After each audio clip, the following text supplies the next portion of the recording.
And what are we going to be covering this afternoon? So first of all, I'll introduce myself. So I'm Renae Jones. I'm the Queensland Regional Manager for Young Change Agents and also our Educator in Residence.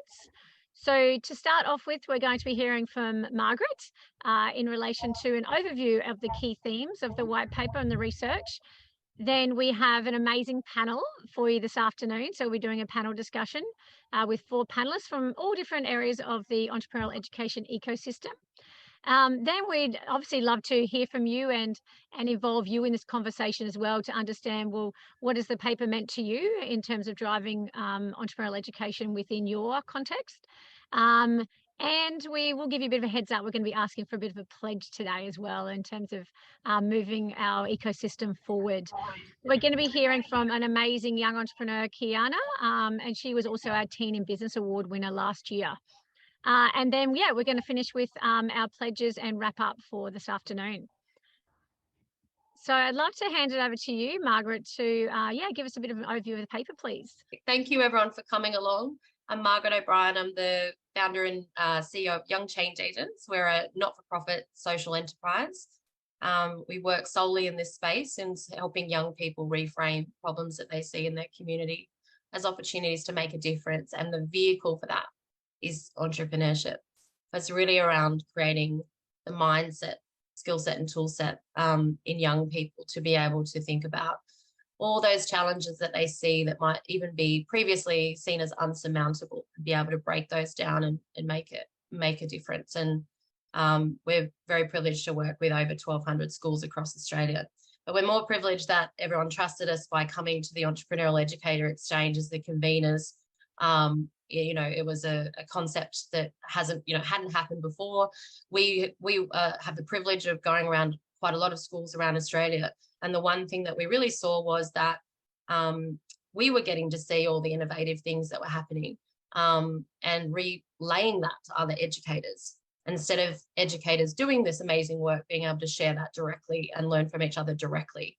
And so the Entrepreneurial Educators Exchange was born, and it lives in there's 5 principles. So one is that it's an emerging discipline. So with any emerging discipline, there's going to be a lot of trial and error, and that co-creation, sharing, learning from mistakes, all of those entrepreneurial philosophies are all really important as we build this community in Australia. That this is really about systems change. When you don't have something that's currently embedded somewhere, then it's really about changing the system, and you make that change. You need to have people that are willing to try things and to step out of the box, put their hand up for things. And so it begins with us as a group, that we do have everything we need. We don't need to look, always for other experts outside of the group of people in Australia that are doing really great things. We can look across the world, but there is so much great stuff happening in Australia, and that we can bring that expertise together. The other thing is that we're stronger together. So I once heard a speech by a politician that said, come to us as one, and it's easy for us to say no. Come to us as a group of committed people, and it's much harder for us to not listen. And so I think this is about us taking a message out to the world and doing it as a collective. And then finally, that if we're going to create entrepreneurial education and we really see its benefits on the economy, on society, on the environment, and that's what it can have, then we need to make sure that we bring every single young person with us. Every Indigenous young person, every young person with disability, young people in juvenile justice, regional youth.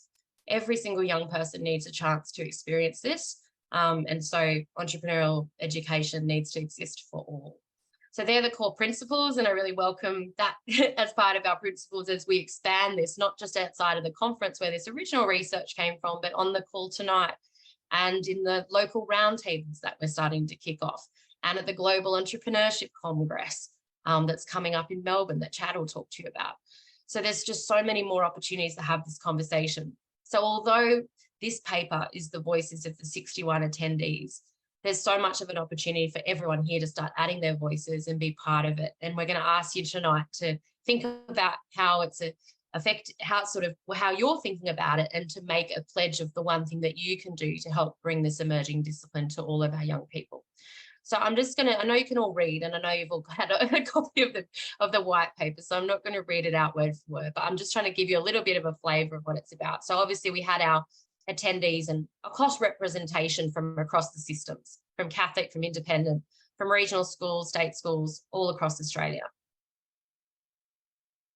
And the way that we did the research was a bit different. So we ran it as an unconference, which for those that don't know what that is, it means that the people coming to it are the experts. It means that they're sharing their knowledge, and they put forward topics, and the cohort voted on what they wanted to learn and hear about. And they presented and went around to the things that they wanted to learn. So it was deep learning, but it was also an opportunity to hear from students that are participating at Seton and Heathfield high schools, which are entrepreneurial specialist schools down in Adelaide, and to understand what their experience has been and what impact it's had on them, and the teachers and the impact that it's had on the teaching staff there. And Tom's on the call today, and Luke will be in half an hour once he gets out of his class.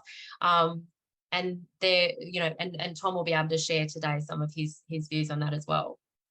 We also have, like we did at the conference, Youth Voice, so Kiana joining us today. There was 5 sort of key themes in the summary of the document. And the first was really, really fascinating in terms of what was coming out, but also the research that they're finding in their schools and in your schools. So the first is around the link between supporting educators to introduce entrepreneurial education has also such a positive effect on their own confidence and purpose and well-being. And Tom might share with you some specific statistics in that from his school as an example later on. The second theme is around student voice and student-centered learning. It sounds obvious, but we often forget to include young people in these types of conversations. And in that, as part of that, we had young people involved in the sessions across the days.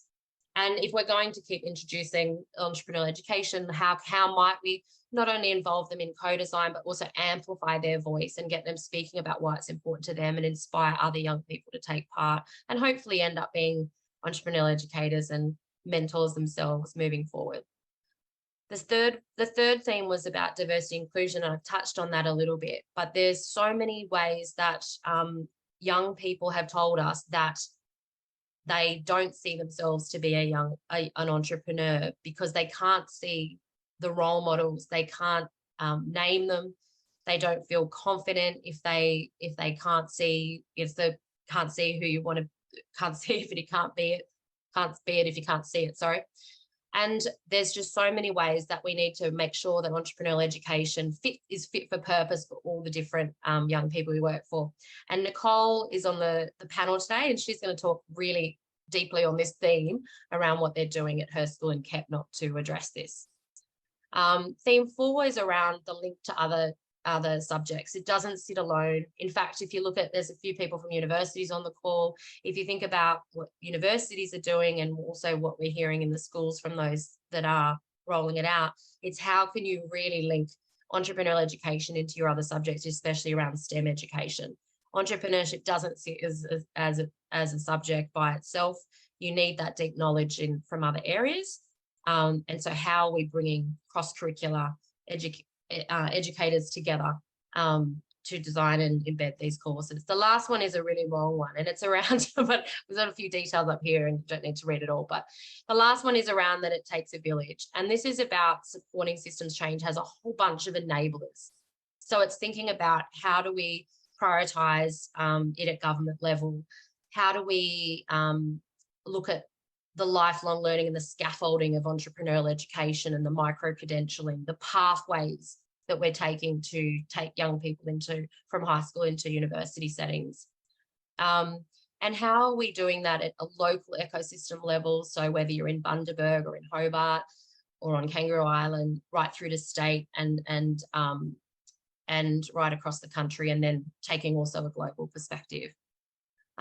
So the paper then goes into quite a lot of detail around this. I think what was really great to see was that we were able to pull from this work kind of some key things that educators had told us, and that we need to be able to listen to our educators as a country and as parents and as business people, and to be able to say, and as policymakers, and to be able to listen to these messages. that to be successful, they need to have co-design, be able to have accessible pathways, look at full pathway of programs of entrepreneurship, be connected as part of a community of practice. They need to look at how students are engaged and can play in each element of that. They need it to be real experiential learning, so real world, and open and break down the walls between industry and school. And they need tangible support. So it's that it takes a village approach. And there's a role for the whole ecosystem to play in supporting entrepreneurial education. So in the paper, you'll notice that it's spelt out so it's in two kind of models. We took a model of looking at it at different levels. So one being an individual educator level, a school level, an ecosystem level, and then took the lens around that of diversity inclusion. So you'll see that in the paper. But we also applied the 4 pillars of what we use at Young Change Agents. So when we talk to schools about embedding an entrepreneurial learning model within a school, we do the same as what kind of we do internally at Young Change Agents. We talk about, well, what does a strategy look like within a school? You need to consider the ecosystem. You need to consider the school and educator capacity building. So making sure that the school's set up and teachers are supported.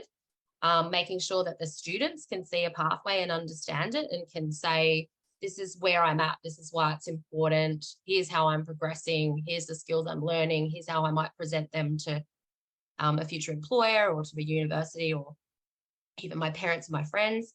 And then how do we amplify their messages, help support those young people as they want to grow their ideas, and whether they want to start, as proper businesses, and how do we advocate for them and for this as a system? So that's the kind of 2 approaches that we took. And you'll see in the paper that this is a summary of that, so the pathway to success, and you'll see we've put some key elements. This is all coming from all of the commentary from all the educators against each of those pillars and against each of those levels. And if you haven't got a copy, we'll put it in the chat so you can have a proper read. And all of that, how did we get all of that? We got all of that information from all of the millions and one post-it notes and comments and interviews that we'd received. We received throughout the conference and distilled that all into that table. And then you'll be able to see in the white paper as well, you'll be able to see that the detail behind each of those components.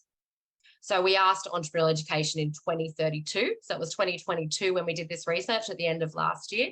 And we were looking at a 10-year approach. And how would it look like if it was thriving? So again, from an ecosystem, diversity, inclusion perspective, as well as the others that you just saw. So I'm going to hand over to, we've got all of these amazing people live. So I'll leave it there because I want you to, hopefully that's inspired you to dig into the paper a little bit more and gives you some idea around how it was created and where it came from.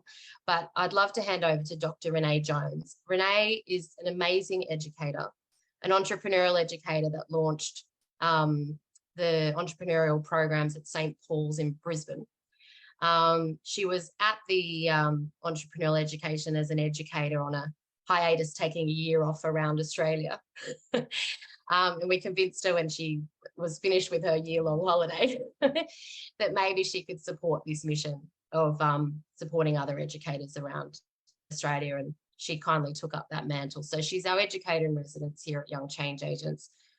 Previously in 2021, she was also the Entrepreneurial Educator of the Year in the Teens in Business Awards. And I welcome Renae to kick off the panel with our amazing guests. Thanks, Renae. Thanks, Margaret, for the lovely introduction. And I must admit, I've read the paper, I think maybe 10 times. And I must admit, every time I read it, I get something new out of it. So I'd encourage you, I know we've just put the link in to the white paper, but definitely have it handy when you need some inspiration and looking at how you can move entrepreneurial education forward in your school context. So I have the great pleasure of being able to introduce our amazing panel here this evening and ask them a few questions.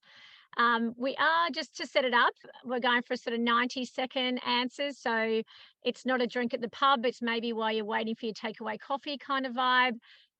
So let's kick off with, I'd like to introduce Tom to start off with. So Tom Griffith is the Deputy Principal at Seaton High School in South Australia, which is one of the entrepreneurial specialist schools.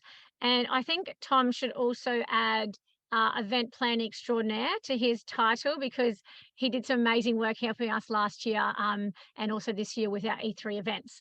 So Tom, I'd like to start off with you.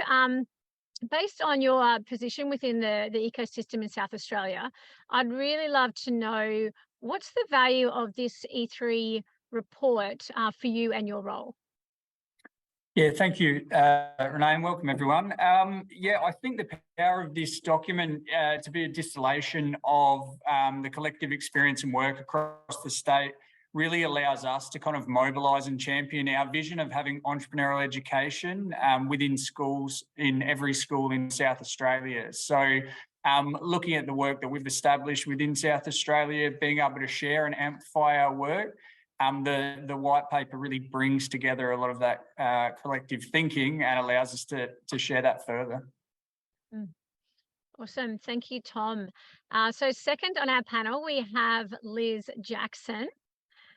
So Liz, loved meeting you last year at E3. It's really great to see you again on the call this evening. And so for those of you who don't know Liz, we would love to call her an entrepreneurial education expert, and brings in, I suppose, different lenses from being a previous educator to now a researcher across the whole system. And I suppose, based on that system perspective, Liz, how is the report important for you in terms of having conversations from that systems approach? Interesting question. I did work in a system, and yes, it is quite challenging to really unpack what can be done at various levels. So what I found extremely useful, you did bring the graph up previously, where schools and systems and individuals can have a look at that and really truly understand what role they can play to create change in whatever environment they're in. And then it also opens up for conversations that they then can have with other ecosystem players who may be at a system level, to say, here's the type of thing I'm doing, here are some things that you could be doing. And that kind of clarity and direction is really important in terms of helping people understand what value they can add to changing the narrative. Yeah, thanks, Liz. I agree. I think that one-page summary that was on the slide before is a really great visual with some key pointers to have some great conversations within the ecosystem. Now I'd love to introduce Nicole. So Nicole was our Entrepreneurial Educator of the Year for 2022 and is coming to us from Bundaberg, from Kepnock State High. So Nicole, I really loved getting to know you last year at E3 and the amazing conversations that we've been able to have since. I think we've got each other on a text hotline now. So that's what E3 can do. It can increase your, your member base and who you can have conversations with. So Nicole, from the individual educator perspective, also I know you're a champion of entrepreneurial education at your school and your region. How has this white paper report helped you have amazing conversations? Hello everyone, great to be here. Thank you for inviting me on, and good to see many people on the call. It's really opened up a door. The white paper has not only put what we all did last year as educators in Adelaide, but also enabled conversations within our ecosystem, with industry, with entrepreneurs, with other people who are initially involved with us, but who want to get on board. It's also developing conversations more within our change within school, in our pedagogical frameworks, educator capacity, and developing more student agency too. So it's been a really great leverage for those conversations. Excellent. I know you're definitely an ecosystem champion, getting the whole community involved with your approach, which is amazing. And then I'd like to throw over to Chad Renando. So Chad is the Managing Director of the Global Entrepreneurship Network here in Australia, and also the driving force to bring the Global Entrepreneurship Congress to Australia in Melbourne in September. So Chad, I know that you're really well recognised within the ecosystem already, and you work across lots of different stakeholder groups. How have you, how has the report helped you in your role in having those conversations across the ecosystem? Yeah, you bet. Thanks for that, Renee. And yeah, really incredible to be here with an amazing panel and see all the people in the group chats. Um, look, well, one of the things we find in our research is that a lot of amazing things happening in schools, but it happens almost in isolation of the ecosystem, right? Of this thing that we refer to of all the other types of programs and the incubators and the accelerators and all this other stuff. And it's almost like, you do your entrepreneurship type thing in school, and then that's like a black box then puts young people out there into the community. So it really provides that interface point, and it helps the ecosystem understand how to interact with schools, how helps schools, and how do they interact with the people, and really embed some of those factors like Margaret was sharing before around inclusivity, around saying what does good look like? Because right now it's a bit of a wild west on who's doing what within the ecosystem. So really providing that interface point between the school system and the broader, what we refer to as that innovation or entrepreneur ecosystem. It's an incredibly valuable tool. Yeah, I like that, Chad, and I totally agree. Industry does want to see how they can help positively impact young people and help create pathways. So having the paper and allowing them to see how they can do that is a really great outcome. And so what I'd like to do now is I want to kind of get a little bit more into, I suppose, each of your roles and just ask another question a bit more specifically about your experience with entrepreneurial education. So Tom, going back to you again, I'd love to hear what change you've seen in your school, whether you want to focus on the change in educators or change in students by embedding entrepreneurial education into your school.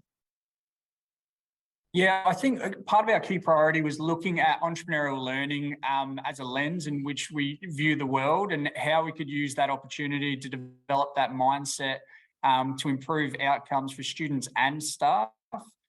We had a huge focus on wellbeing and engagement, and how starting with wellbeing and engagement and tracking that data over the last several years, we found by applying entrepreneurial approaches and bringing together industry, community, and educators to co-create these vibrant entrepreneurial learning experience, we saw a drastic increase in the level of connectedness, wellbeing, and engagement for students, and having that as the starting point. But then it was tremendous to see with our SACE results, this really positive byproduct of academic achievement, which was a result of that engagement, the connectedness, and the belonging. Another really positive attribute, given the concerning nature of staff wellness and the trending nature of people leaving the workforce due to the conditions, tracking data over the last several years, looking at educators' sense of autonomy, mastery, and purpose by applying entrepreneurial approaches. We saw a drastic increase in their connectedness to the profession and their purpose as educators, and their ability to once again develop that sense of belonging and achievement and a sense of mastery. Yeah, and that's a really wonderful outcome, as you say, from a sense of health and well-being as well. And I think one thing that schools should look at is the measurement of the amount of side hustles that staff have after introducing entrepreneurial education. I think it's outlined in the report that educators want a role model. And I must admit, the last school I was at, the number of educators that came to me and told me they've got a little side hustle and they're really enjoying it. They're really enjoying sharing it with the students is a great outcome for prosperity as well. Now, Liz, I'd love to turn over to you in terms of, yes, we talked about that systems level. So I just want to understand from your perspective, what do you think needs to happen, or maybe what's the first step we can take to start to create systems change? I think we've already seen lots of evidence of systems change, particularly around initiatives from government, from the South Australian Learning Strategy. I know New South Wales Department of Education is doing quite a bit of work from the department and making that publicly available to schools. But I think there are other systems who are a lot smaller. I know the Catholic education system in South Australia is looking towards creating a strategy around entrepreneurship, and I know at a point in time Sydney Catholic schools were looking at doing the same. I think that where we're going to see the biggest change is another example that came from the document, where we continue to just actively continue to do work in this space, whether it be embedding the learning within curriculum at an individual or school level, whether it be at a system level in promoting professional development in and around this area and tying it into other things like STEM education, or thinking innovatively in general.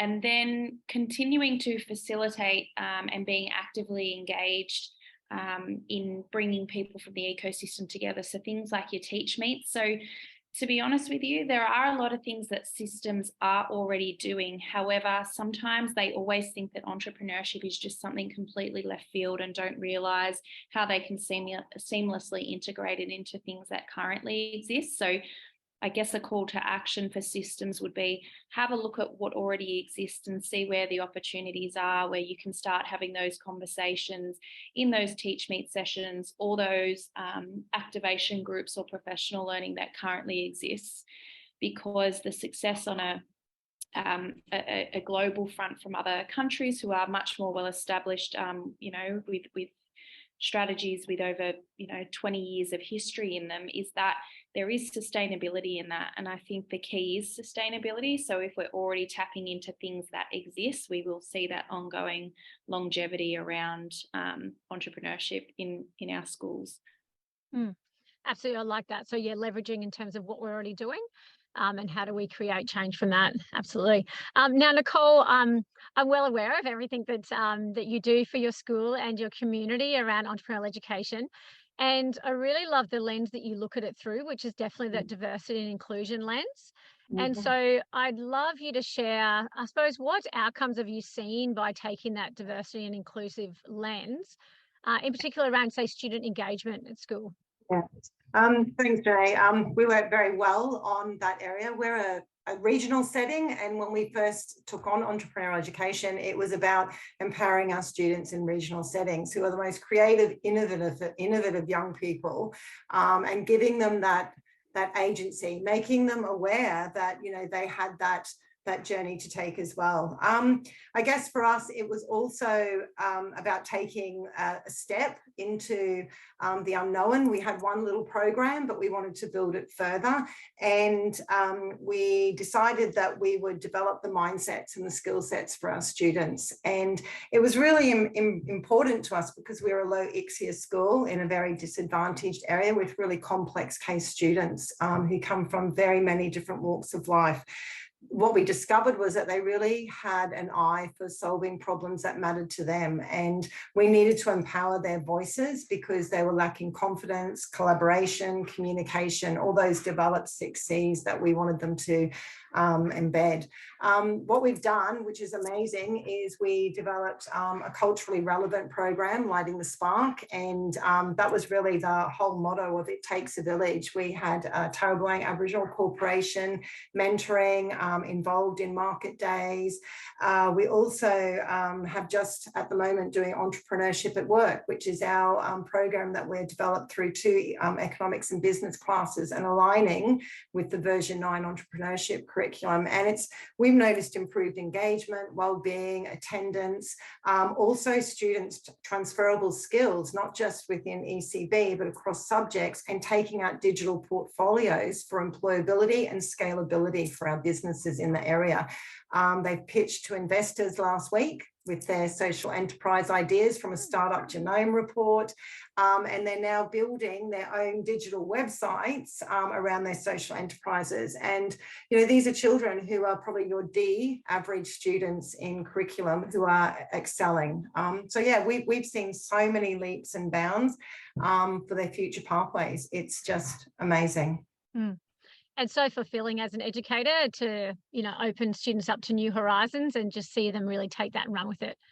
Definitely. And also we've got young educators on board, older educators now having buy-ins and professional development. So it's actually, it takes a village from our ecosystem build in school, external and nationally. It's incredible. Zoom calls from industry coming in. It's a beautiful experience. Yeah, and thank you for your part that you play in that, a very major part in helping us to, to allow those students to have that voice, which is amazing. And Chad, just one last question for you. I'd love to throw it over. So you did speak a little bit about before about the startup ecosystem, but just wondering if you've got, I suppose, any idea in terms of how we could continue to break down the walls between, I suppose, adult and youth entrepreneurship. Yeah, you bet. And I might draw a little bit on kind of what Liz was saying as far as that system change. In any system, of course, you have, two actors in the space between, right? And so whenever we want to think about change, and there's things that obviously the schools might be able to do, there's things about the higher education might be able to do. And then we think, well, what's the intermediary between? And that's, again, where this document comes in, is providing a bit of that buffer between them. So obviously schools in terms of programs in there and the curriculum, to be able to adapt as much as we can, the universities be more receptive, be more open, create those pathways between, but it really is that space between that we need to get those things coming together. Think things like the E3 conference and engaging the industry to actually, and higher education to be a part of that, like the GEC, the Global Entrepreneurship Congress we mentioned before, getting the school systems in the same room with the higher education. So we really start to see the world from each other's perspective. And as soon as you do that, you see, oh, well, now I'm starting to understand, because everybody does operate in silos just naturally, because that's our world and it's what we're supported to do. But once we start actually forcing that connectivity between them, get us closer together. And if we are kind of polar opposites, how do we create this space for us to join together through shared events, through shared programs, from hackathons to other ways to actually get that mixing and get us to kind of walk a little bit in each other's shoes. Yeah, I love that. Seeing those synergies. I remember my last, when I was working at a school, I took some students along to a Techstar startup weekend. I went through it as an educator for the experience, and they went through it as students. So even just things like that in terms of how we can, cross sort of pollinate and understand what each other's doing is a really great opportunity. So I know it's pledge time. Hopefully you all have your pledges ready. So we'd really love to first of all be inspired by the panel on your pledges, and we'll do it ourselves a little bit later. But what is a pledge, that something tangible that you can do over the next 12 months to really inspire and uplift the entrepreneurial education system in Australia? So do I have any takers who'd like to go first? I'll do it first. Okay. I discussed this recently, and when the entrepreneurial paper came out, even before that, I think you and Renae, you and I had a chat about this. I'm going to host some roundtable discussions in Bundaberg, hopefully in the next couple of weeks, with myself and my Hod of Humanities, who has always been very supportive of what we do in this landscape in humanities ECB. I've already started connecting with some of our industry, our council, and other. I want to champion it in primary schools and secondary schools, and get some of our tertiary involved as well, so we can sort of it takes a village, doesn't it? So we're going to take a village and take it out there. That was a little bit more than 30 seconds, but that's okay, Nicole. You have a lot of steps that you want to take. Maybe Chad, throw it over to you. Yeah, no worries. So the big thing that's happening, as we mentioned before, is the Global Entrepreneurship Congress, happening from the 12th or for the 19th to the 22nd of September down in Melbourne. And absolutely sharing the framework as much as we can. We have people from around the world coming, focusing on heaps of different aspects. And of course, youth entrepreneurship is one of those. In addition to that, we have a challenge app that's we're using to collect people's challenges, similar to the pledges. As we want to connect the challenge that people do at the GEC with the pledges that people are making, so that we really get a global concentration to say, how do we fundamentally solve some of these challenges that we face in entrepreneur education? So really using the platform and the voice that we do have in order to address and change some of the system barriers that we have. Excellent. Thank you, Chad. Now, Liz, your quick pledge for us. Something I've been talking about for way too long, and those people on the panel know it. I made a pledge a while ago to complete the mapping of the ecosystem to find out what schools are doing in this space. So I think 12 months is a nice amount of time to be able to make a commitment to at least beginning that journey to fill that gap that has been existing for a while. Thanks, Liz. And I might just throw over to myself for my pledge, just before I hand to Tom, because mine kind of fits with Liz. So I have the unique, I suppose, benefit and privilege of working with educators across Australia every day. in terms of understanding what they're doing and championing entrepreneurial education. So my pledge is that once a fortnight, I want to highlight and showcase one educator across Australia, and I suppose normalise that championing around entrepreneurial education. And Tom, over to you. What's your pledge? Well, I'm going to pledge to continue our work, working with site leaders and principals at schools across South Australia to really share the story of the entrepreneurial specialist schools and the collective work from the E3 conference, and really promote the focus on wellbeing and engagement through an entrepreneurial mindset and entrepreneurial learning, and the positive impacts on both student and staff wellbeing. Excellent. Thank you, Tom. Love that. So there's never a YCA presentation or webinar that doesn't include talking with each other. So it's not all about us. It's all about understanding your perspectives. That's exactly what we did in the E3 paper. So what we're going to do now is we're going to actually break into some breakout rooms. And we'd love you to discuss amongst your group in terms of a theme or outcome that you found really interesting or inspiring from the paper. And then we'd also like you to share your pledge as well. So I might hand it over to our amazing YCA team to throw us into breakout rooms for maybe 10 minutes, please.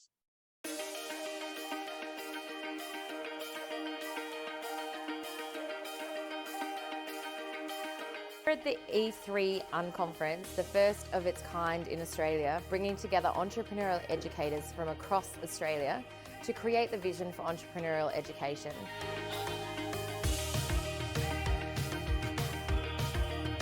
An unconference takes the people that are coming and makes them the experts. They're the ones sharing, you're learning from each other. And that's what's really exciting. We're taking an unconference approach to this because everything we do at Young Change Agents is around co-design and collaboration. And so the users, in this case, or the customers, are the educators. So what better way to bring educators all together and to help them determine what are the key challenges that they have, and then what are the key opportunities to really bring this into every single school in Australia. The E3 conference offered an opportunity to network with other teachers who are doing similar things, hear their success stories, their failures, see what challenges they're facing and how they overcame them, and primarily just to expand my thinking about what is possible in the classroom and what is possible within the school system and structure. Today's been fantastic for me. I've been so fortunate to be involved in presenting in a workshop, as well as accessing other workshops, collaborating with others. What it's shown me though now is that it's even more important to take back learnings and build capacity in our school further. How can we create a cycle now of evaluation that we can know there's positives but challenges, and to overcome those hurdles.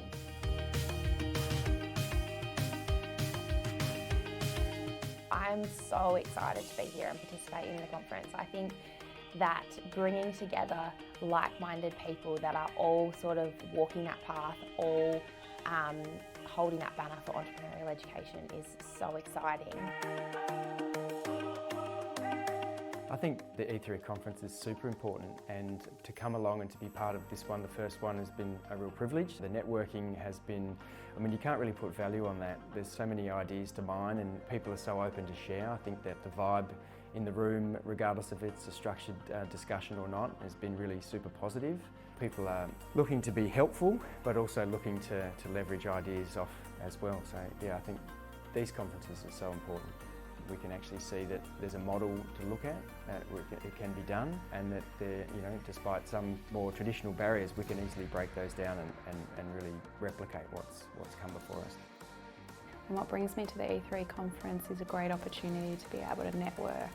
And I think the most important part about the event is the first time that there's been an opportunity for people to come together and have deep conversations around changing the landscape and conversation around the importance of entrepreneurship education for young people.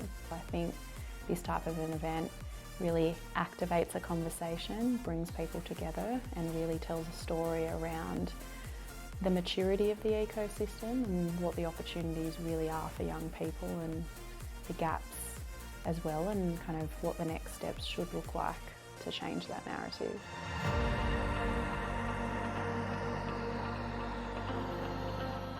The biggest takeaway I get from these conferences is the ability to connect with like-minded people and to see that the struggles that I have in changing my culture, I'm not alone. By seeing, say, Seaton, by seeing Heathfield's ideas, I can bring that back to my context. Yes, it's a different school, but I understand, oh, it's possible. So the possibilities from here really are endless. It very much is a congress, not a conference, much like here. We don't come here to hear. And in fact, every participant could very well be on that stage, could very well be on the panel or leading a workshop. So it really is a peer group, but that peer group with some key decision makers. That's the other thing that you really need about these kind of things is the people that can affect the change in the room with the people that have the lived experience to really help break down some of those barriers. And when we think about the conference that's happening here today, it's a natural evolution of the complex adaptive system producing what it needs. And we're going to see more of these. But the fact that we have this right here, right now, is only going to accelerate. We're going to get more and more of these kind of activities. When I've talked to entrepreneurial educators around Australia about what's happening in SA, they always say, oh, that's amazing, I would love to see that. So actually that's where this has come from. We want to bring these educators and say, come and have a look at this. Come and see what they're doing. And then take that back to your school, whether that's in Bundaberg or whether that's in Brisbane or down in Tassie. We've got educators coming to E3 from around Australia, and that's really exciting that we hope that they can all take that back to their states. Our goal at Young Change Agents is to make sure that entrepreneurial education is democratised, that it's at every school, that every young person can access it if they want to.